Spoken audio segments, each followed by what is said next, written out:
ये इनकाउंटर का जो निशाना है वो टांग पे जाता है। और हमारे पत्रकार साथियों से कहूंगा, अंग्रेजी का एक अखबार था, प्रतिष्ठित अखबार, उसने कहा कि 18,000 इनकाउंटर हुए उत्तर प्रदेश में, जिसमें 200 जाने गई हैं, जो दावा है सरकार का। और बड़े पैमाने पर टांग में गोली लगी है या हाथ में गोली लगी है। इसका नाम दिया है हाफ इनकाउंटर या टांग पे गोली वाला इनकाउंटर। ये जितने भी टांग पर गोली वाले इनकाउंटर हैं, ये सब फर्जी इनकाउंटर हैं। और ये मैं नहीं कह रहा हूं, मेरे साथ साथ अंग्रेजी के एक अखबार प्रतिष्ठित है, उसने कहा कि 18,000 इनकाउंटर उत्तर प्रदेश में हो चुके हैं। और कल ही मैं एक वरिष्ठ पत्रकार को सुन रहा था, वो कह रहे थे कि 10,000 इनकाउंटर हुए हैं ऐसे। और अगर इनकाउंटर से ही कानून व्यवस्था सुधर रही होती तो हमारे कंजौर के लोगों को बताओ, एक दलित बेटी को फांसी के फंदे पर लटकना पड़ा। आप सब जानते हैं, एक दलित बेटी, उसको न्याय नहीं मिला, उसकी कहीं सुनवाई नहीं हुई, उसे मजबूरी में फांसी पर लटकना पड़ा। लेकिन ये बात भी है कि फांसी पर लटकी है कि लटकाई गई है, अभी भी उसका खुलासा नहीं हुआ है। फर्रुखाबाद में भी हमारे साथी जानते होंगे, 2 बेटियां लटका दी गई कि आत्महत्या हुई है। और हर दिन उत्तर प्रदेश में बड़े पैमाने पर बेटियों के साथ इस तरह का व्यवहार हो रहा है, जहां उनके साथ घटनाएं घट रही हैं। और जो सबसे ऑथेंटिक डेटा है एनसीआरबी, अगर हम एनसीआरबी के डेटा को ऑथेंटिक माने तो सबसे ज्यादा असुरक्षित महिलाएं अगर कहीं हैं तो वो उत्तर प्रदेश में हैं। तो क्या इनकाउंटर से कानून व्यवस्था बेहतर हो गई है? क्या इनकाउंटर से हमारी माताएं बहनें सुरक्षित हो गई हैं? और कल तो हद हो गई, स्मार्टफोन दिया सरकार ने और पंडाल के बाहर स्मार्टफोन छीन लिया बदमाशों ने। कहीं ऐसा तो नहीं देने वाले और लेने छीनने वाले में कोई साठगांठ रही हो?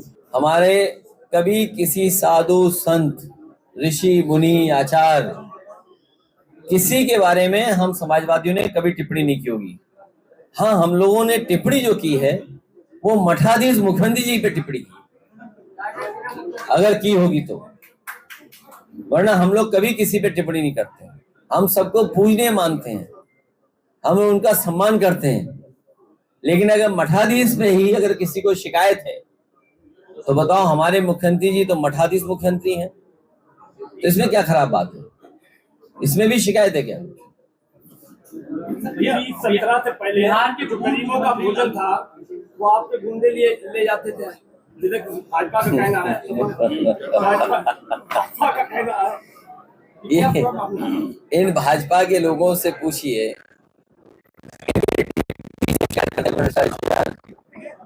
आप पता करिए, डिप्टी सीएम भ्रष्टाचार का करते हैं शिकायत, इनके विधायक न्याय मांगने के लिए धरने बैठते हैं, इनके विधायक भ्रष्टाचार के खिलाफ धरने पे बैठते हैं, इनके विधायक मंत्री कह रहे हैं लूट हो रही है, लूट, अधिकारी कह रहे हैं लूट हो रही है।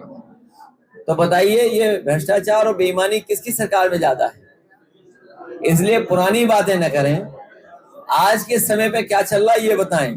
जनता 10 की 10 सीटें हराएगी बीजेपी को, न केवल विधानसभा हारेंगे बल्कि कुर्सी भी छिन जाएगी। और इसीलिए बीएलओ हटाए जा रहे हैं।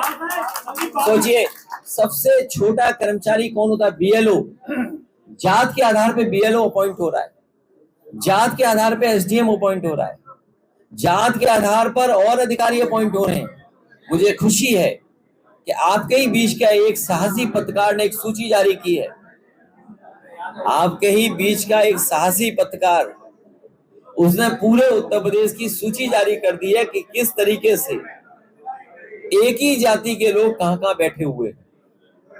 हमें उम्मीद है हमारे ये भी पत्रकार थोड़ा साहस दिखाएंगे। भैया, उत्तर प्रदेश के विधानसभा चुनाव में चिराग पासवान की पार्टी उतरने वाली है, ऐसी चर्चाएं हैं। आज की खबर आपने पढ़ी होगी उत्तर प्रदेश बड़ा प्रदेश है, सबको आना चाहिए। जैसे आपने पीडीए चलाया था, अब मायावती बम सेफ को लेकर आ रही है। वाम से बहुत पुराना संगठन है और पीडीए बड़ी लड़ाई लड़ने जा रहा है। पीडीए सबको लेकर के साथ चलने वाला गठबंधन है। पीडीए की छतरी के अंदर हम सब आप लोग हैं, इसलिए पीडीए ही एनडीए को हराएगा।